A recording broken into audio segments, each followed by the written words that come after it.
अस्सलाम वालेकुम students, online classes में आपको वेलकम कहते हैं। उम्मीद करता हूँ कि आप सब खैरियत से होंगे और रब्बे करीम की रहमतों से बखूबी फ़ायदा हासिल कर रहे होंगे। आका करीम सल्लल्लाहु अलैहि वसल्लम का फरमान रहमत निशान है। आप सल्लल्लाहु अलैहि वसल्लम ने फरमाया, जिसने अल्लाह की राह में एक दिन का रोज़ा रखा, अल्लाह अज़्ज़ा वजल उसे जहन्नम से 70 साल की मुसाफत दूर फरमा देगा। अल्लाह से दुआ है अल्लाह हम सबको जहन्नम से बचाए। जज़ाकुमुल्लाहु खैर। आज के लेक्चर में हम एक एग्ज़ाम्पल को सॉल्व करेंगे जो कि हमारे पास सेक्शन 2.13 की एग्ज़ाम्पल है। अगर आप इस सेक्शन के हिसाब से इस एग्ज़ाम्पल को देखें तो ये एग्ज़ाम्पल नंबर 1 है, और अगर हम अपनी एग्ज़ाम्पल्स को पीछे वाले एग्ज़ाम्पल के साथ कनेक्ट करें तो ये एग्ज़ाम्पल नंबर 6 बनती है। और मुझसे एक स्टूडेंट ने क्वेश्चन किया था कि सर एग्ज़ाम्पल नंबर 6, 7, 8 सॉल्व करवा दें। सो आज के लेक्चर में हम एग्ज़ाम्पल नंबर 6 को सॉल्व करेंगे। नेक्स्ट लेक्चर में इंशाल्लाह हम एग्ज़ाम्पल नंबर 7 और 8 को सॉल्व करेंगे। सो एग्ज़ाम्पल हमारे पास क्या है, ज़रा पढ़ते हैं। हमारे पास एग्ज़ाम्पल है, if 3 forces are represented in magnitude, direction and position by the sides of triangle taken in the order they are equal to the couple. आपके पास ये एग्जाम्पल कंप्लीट नहीं होगी, ये जो अगला हिस्सा है ये भी आप लोगों ने साथ में लिखना है। The movement of this couple is equal to the twice area of triangle. So मैं एग्जाम्पल नंबर 1 को यहाँ पे लिख देता हूँ। अगर आप पिछली एग्जाम्पल के साथ इसको कनेक्ट कर रहे हैं तो ये एग्जाम्पल नंबर 6 है, और अगर आप इसी सेक्शन यानी कि 2.13 की इसको एग्जाम्पल को काउंट करें तो ये एग्जाम्पल नंबर 1 है। सो मैं इसको बुक के पेज 31 के हिसाब से एग्जाम्पल नंबर 1 का नाम देता हूँ। हमारे पास एग्जाम्पल क्या है,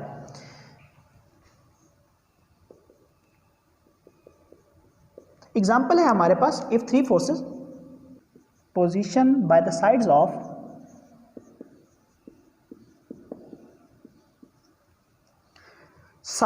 a triangle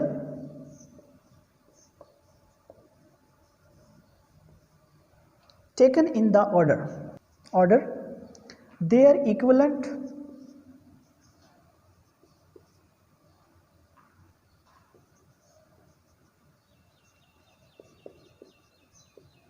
to a couple।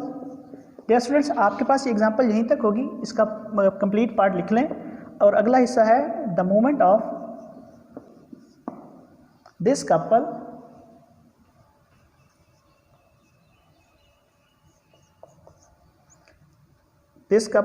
Is equal to the twice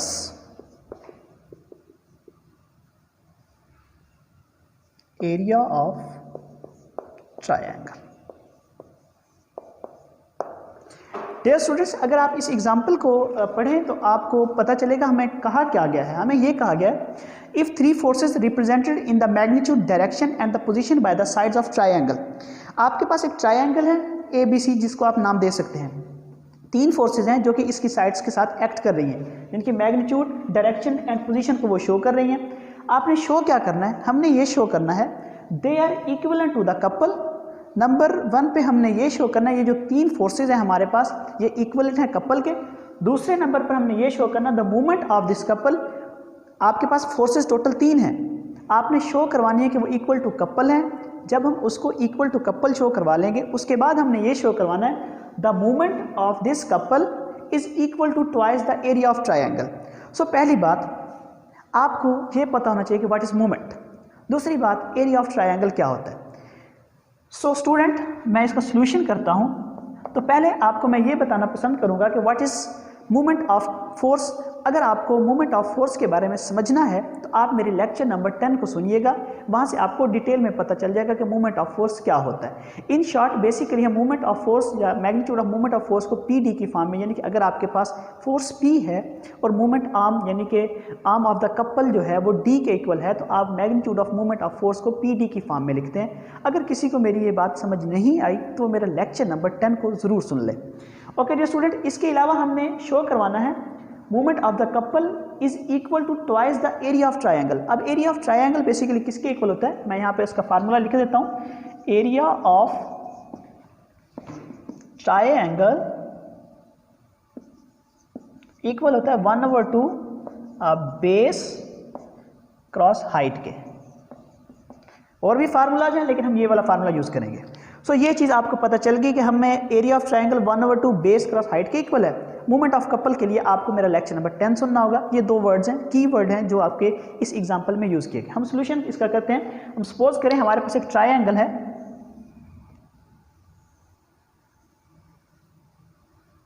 A B C. Okay dear student, A यहाँ पे हमारे पास, इसको हम नाम दे देते हैं suppose that A B C and C A.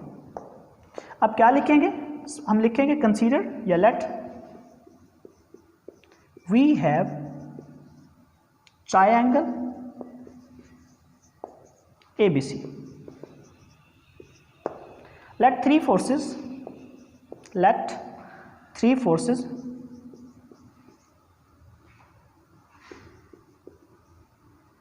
AB, BC and CA are in magnitude represent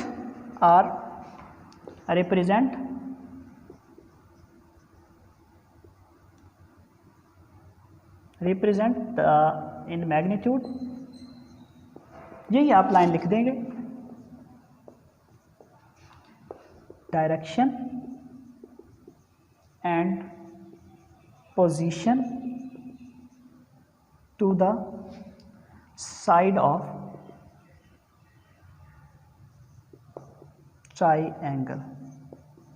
हमने शो क्या करना है, ये तो हमारे पास लिखा गया। आप यहाँ पे लिखेंगे we want to show that, number 1 पे हम ये शो करेंगे, हम नंबर 1 पे ये शो करेंगे कि जो तीनों फोर्सेस हैं ए बी बी सी सी ए, ये इक्विवेलेंट टू कपल हैं, यानी कि we want to show that number 1, आप यहाँ पे लिखेंगे we want to show that, number 1 पे लिखेंगे 3 फोर्सेस ए बी, यहाँ पे फोर्सेस लिख लीजिएगा, A B B C and C A are equivalent to couple. और नंबर 2 पे हमने क्या शो करना है डियर स्टूडेंट, नंबर 2 पे हमने ये शो करना है the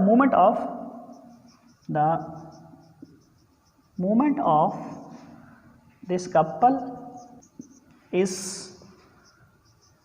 equal to the twice area of triangle. ये हमारे 2 टारगेट हैं। सो हम पहले अपने फर्स्ट टारगेट को सॉल्व करते हैं बाय सॉल्विंग 1, यानी कि हम ये शो करना चाहते हैं नंबर 1 पे कि जो तीनों फोर्सेस हैं ए बी बी सी और सी ए, ये इक्विवेलेंट हैं कपल के। ये हम शो करवाएंगे कि तीनों फोर्सेस इक्विवेलेंट हैं कपल के। आप क्या करेंगे इसके लिए, आप यूँ कर लें डियर स्टूडेंट्स, आप सपोज दैट कि हमारे पास ये जो तीनों फोर्सेस हैं, by head to tail rule की मैं बात करने वाला हूँ। यहाँ पर आप लिखेंगे by head to tail rule, तो मैं यहाँ पर हेड टू टेल रूल की बात करने वाला हूँ यहाँ पर कि जब हम ये शो करवाएंगे कि ये जो तीनों फोर्सेस हैं ए बी बी सी और सी ए इक्विवेलेंट टू कपल है, मैं इस ट्रायंगल को हेड टू टेल रूल की मदद से सॉल्व करने वाला हूँ। मैं सपोज करता हूँ, ये आपके पास डायरेक्शन इस फॉर्म में, मैं सपोज करता हूँ ये जो फोर्स सी ए है और दूसरी फोर्स ए बी है, इनका जो रिजल्टेंट है वो बी सी यानी सी बी आएगा। वो कैसे, मिसाल के तौर पर मैं कहता हूँ कि एक फोर्स इस साइड पर एक्ट कर रही है, इसको हम नाम दे देते हैं ए बी का, ओके। दूसरी फोर्स है इस साइड पर एक्ट कर रही है, जिसको हम कोई नाम दे दें, सपोज दैट हम इसको कह देते हैं सी ए और इसको कह देते हैं ए बी। अब ये जो रिजल्टेंट होगी, याद रखें मैंने आपको पहले भी बताया होगा, रिजल्टेंट आपके पास बेसिकली वो फोर्स या वो वेक्टर होता है जो अगले वेक्टर के हेड के साथ मीट करता है। अगर आप ये कंसीडर करें कि B C is the resultant of force C A and A B, तो आप देखिए इसकी डायरेक्शन खुद इस साइड पर मूव कर रही है, इसकी डायरेक्शन अपवर्ड जा रही है, इसकी डायरेक्शन डाउनवर्ड जा रही है, तो आपके पास रिजल्टेंट तो नहीं बनेगा। सो इसीलिए मैंने ये जो बी सी है इसको रिजल्टेंट अगर कंसीडर किया तो मैंने इसको सी बी का नाम दे दिया। मीन टू से मैं इसको यहाँ पर बना देता हूँ, मैं कहता हूँ सपोज दैट सी बी, ये ए पॉइंट तो रहेगा हमारे पास, सी बी, ओके। मैं कहता हूँ suppose that C B B C की बात नहीं कर रहा, मैंने इसकी रीज़न आपको बता दी है। जो आपके पास रिजल्टेंट होता है वो आपके पास हेड टू हेड आपके पास मीटअप करता है, तो वो आपके पास वेक्टर या वो आपके पास फोर्स रिजल्टेंट फोर्स बनती है। अगर मैं BC को रिजल्टेंट ऑफ फोर्स यानी कि CA और AB का नाम दूं तो यहाँ पर आप देख सकते हैं इसकी डायरेक्शन अपवर्ड है, इसकी डायरेक्शन डाउनवर्ड है, इसकी डायरेक्शन फिर इसके बैकवर्ड साइड पर है। तो यानी कि कहीं पर भी कोई vector head to tail rule की मदद से आपस में मीटअप नहीं कर रहे। इसीलिए मैंने अगर इस वाली फोर्स को या इस वाली साइड की क्रॉसपॉन्डिंग मैं अगर इन फोर्सेस और इस फोर्सेस का रिजल्टेंट कंसीडर कर रहा हूं तो मैं ये कहूँगा कि ये जो CA और AB है इनके रिजल्टेंट फोर्स क्या बनेगी, CB, और मैंने उसको यहाँ पर ड्राई कर लिया। अब मैं ये लिखूँगा by head to tail rule, by head to tail rule. हम by head to tail rule CB is the resultant of forces. कौन कौन सी फोर्सेस की CB रिजल्टेंट होगी, CA and AB। Okay dear student, by head to tail rule, और आप यहां पर ये भी लिखते हैं which passes through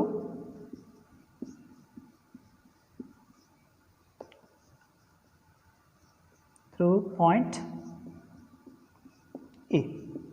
okay dear students, हमने ये कहा by head to tail rule CA और AB का जो रिजल्टेंट है वो हमारे पास फोर्स क्या आई है, CB, और ये जो CB है कहाँ से पास आउट कर रही है, पॉइंट A से पास कर रही है। मेन टू से हम इसको यूँ लिख सकते हैं, ये जो CB है हमारे पास, ये CB किसके इक्वल आ जाएगी, sum of CA plus AB। Okay dear student, यहाँ तक आपको समझ आ चुकी है। अब मैंने आपको प्रीवियस लेक्चर में भी, अभी जो हमने प्रीवियस लेक्चर, आपके पास जो प्रीवियस लेक्चर आपने देखा होगा लेक्चर नंबर 13, उसमें भी मैंने जो थ्योरम का कन्वर्स प्रूव किया था उसमें मैंने कहा था कि फोर्स P1 और P2 का रिजल्टेंट हमने R के को लिखा था, और जब हमने R को ट्रांसलेट किया था पॉइंट O से O प्राइम की फॉर्म में, तो मैंने कहा था कि ये जो दोनों फोर्सेज हैं P1 प्लस P2 वो इक्वल हैं R के, तो उन दोनों फोर्सेज की जगह पर हम R को नीचे फॉरवर्ड की तरफ नीचे ट्रांसलेट करके लेकर आए थे पॉइंट O प्राइम की तरफ। मैं लेक्चर नंबर 13 की बात कर रहा हूँ। अब इसमें अगर मैं ये कहता हूँ कि ये जो CB है ये रिजल्टेंट है CA और AB का, सो हमारे पास अब ये जो दो फोर्सेस रिमेनिंग होंगी। क्यों दो फोर्सेस रिमेनिंग है, क्योंकि CB रिजल्टेंट है AB और CA का। अब A, B और CA का रिजल्टेंट हमारे पास CBA आ गया, और दूसरी फोर्स हमारे पास होगी BC। तो इट्स मीन हमारे पास now we have two forces CB and BC। अब ये जो दोनों फोर्सेस हैं इक्वल इन मैग्नीट्यूड हैं, ऑपोजिट इन डायरेक्शन है, और इनका लाइन ऑफ एक्शन डिफरेंट है। तो ये फोर्सेस क्या बनाएंगे डियर स्टूडेंट्स, तो ये फोर्सेस हमारे पास कपल बनाएंगे। अगर आपको कपल की समझ नहीं है तो आप मेरा कपल वाला लेक्चर ज़रूर देखिएगा, आपको कपल की सारी इन्फॉर्मेशन उस लेक्चर में मिल जाएगी। अब मैं ये कहने वाला हूँ, मैंने ये कह दिया है कि हमारे पास अब दो फोर्सेस रह चुकी हैं, एक CB और दूसरी BC। क्यों दो फोर्सेस हैं, मैं दोबारा रिवाइज कर देता हूं ताकि आपको अच्छे से समझ आ जाए। मैं ये कह रहा हूं कि ये जो CB है ये रिजल्टेंट है फोर्स CA और AB का। अब ये जो रिजल्टेंट इसके इक्वल आज, यानी कि ये दो फोर्सेस इक्वल हैं इसके, मेन टू से अब हमारे पास दो फोर्सेस रह चुकी हैं, एक CB रह चुकी है और दूसरी BC रह चुकी है। अब ये जो दो फोर्सेज हैं इक्वल इन मैग्नीट्यूड हैं, ऑपोजिट इन डायरेक्शन है, लाइन ऑफ एक्शन इनका डिफरेंट है, तो ये फोर्सेस क्या बनाएंगे डियर स्टूडेंट्स, कपल बनाएंगे। सो हम लिखते हैं, आपने यहाँ तक लिख लिया था कि हमारे पास by head to tail rule CB is the resultant of force CA and AB which passes through the point A। CB is equal to CA plus AB, यहाँ तक हमने लिख लिया था। अब आगे लिखना है आपने, so we have two forces BC and CB. These forces equal in magnitude,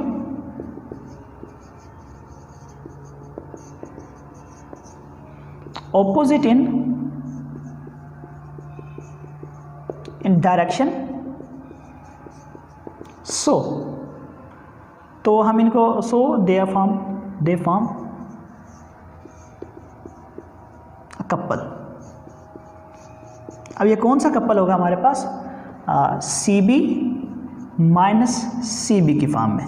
अब देखिए डियर स्टूडेंट्स, इसकी डायरेक्शन थी सी बी की फॉर्म में, मैंने इसकी डायरेक्शन को चेंज किया है, sorry B C minus B C की फॉर्म में। अब हम अगर इसकी डायरेक्शन को चेंज करना चाहते हैं तो आपको पता है वेक्टर की डायरेक्शन को चेंज करें तो वहाँ पर कौन सा साइन आता है, नेगेटिव का साइन आता है। तो हमारे पास ये कौन सी फोर्स बन जाएगी, B C minus B C. अब आपके पास कपल आ चुका है। ओके डियर स्टूडेंट्स, अब हमारे पास ये कपल आ चुका है। हम सपोज करते हैं द आर्म बिटवीन, यानी कि the perpendicular distance between B C and C B is D. हम सपोज करते हैं, इसको आर्म ऑफ द कपल भी बोलते हैं। आर्म ऑफ कपल क्या होता है, आर्म ऑफ कपल होता है perpendicular distance between two forces या बिटवीन कपल। ओके, तो हमारे पास सो लेट, अब हम यहाँ पे करेंगे let D is the arm of couple. कौन से कपल का आर्म है, B C minus P C. Okay dear students, so हम अब फाइंड आउट करना चाहते हैं movement of the magnitude of the couple. So let G be the movement of magnitude of couple. कौन सा कपल है हमारे पास, B C minus B C. Okay dear students, so G किसके इक्वल आ जाएगा डियर स्टूडेंट्स, जी equal आ जाएगा हमारे पास बी सी, यानी कि मैग्नीट्यूड ऑफ बी सी साथ में क्या आ जाएगा, डी। ये बात समझ आई या नहीं आई। हम पहले यूज़ करते थे फोर्स पी या एफ, और उसके मैग्नीट्यूड को हम वैसे डायरेक्टली लिख लेते थे, यानी कि उसके ऊपर वेक्टर की अलामत नहीं डालते थे और वैसे लिख देते थे, यानी पी डी की फॉर्म में। अब हमारे पास जो फोर्स है वो बी सी की फॉर्म में है। हमने यहाँ पे जो movement of the magnitude of the force होता है डियर स्टूडेंट्स, वो क्या होता है, मूवमेंट ऑफ द कपल होता है, सॉरी वो किसके इक्वल होता है, magnitude of the force multiply by arm of the couple या perpendicular distance of the couple. So इसीलिए हमारे पास अब जो फोर्स है बी सी है, मैंने इसका मैग्नीट्यूड लिख लिया और साथ में क्या लिख लिया, मैंने डी लिख लिया।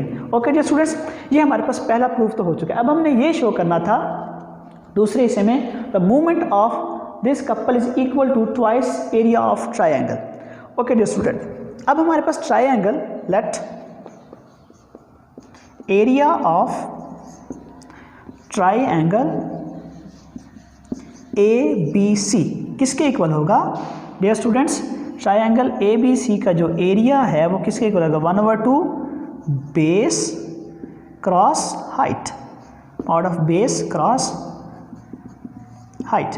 अब बेस किसके इक्वल है डियर स्टूडेंट्स, बी सी के इक्वल है, तो यहाँ पर क्या आ जाएगा 1/2 बी सी, और हाइट किसके इक्वल है, डी के इक्वल है, तो यहाँ पे क्या आ जाएगा डी। तो हमारे पास ए बी सी यानी कि एरिया ऑफ ट्राइंगल, अगर हम इसको 2 को इस साइड पर लिखें तो हमारे पास क्या आ रहा है, 2 इंटू एरिया ऑफ ट्राइंगल। अब बी सी डी किसके इक्वल है, जी के, यानी कि मूवमेंट ऑफ,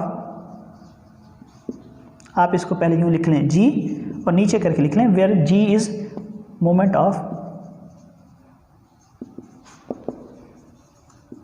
मैग्नीट्यूड ऑफ